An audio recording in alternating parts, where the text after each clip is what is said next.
Šis ir mans palīgs Inner Balance Trainer. Tā ir biofeedback ierīce, kas rāda tavu emocionālo un fizioloģisko stāvokli, izmantojot sirds ritma mainīgumu, jeb HRV un koherences indikatorus.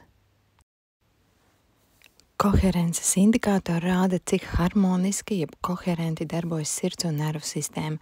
Šis līdzsvers ietekmē arī hormonālās gremošanas un imūnsistēmas darbību. Ja koherences līmenis ir zems, indikators ir sarkans. Tas nozīmē, ka dominē stress, emocijas, kas iztukšo, un ķermeņa sistēma darbība nav līdzsvarā.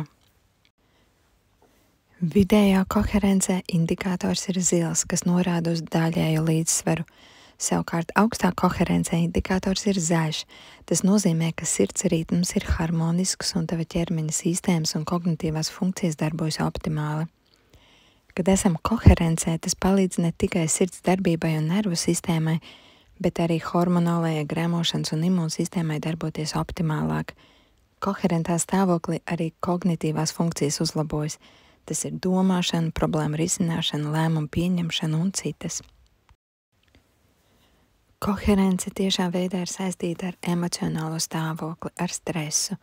Un koherence ir ne tikai stāvoklis, bet arī prasme pārvaldīt emocijas un ietekmēt ķermeņa sistēmu darbību.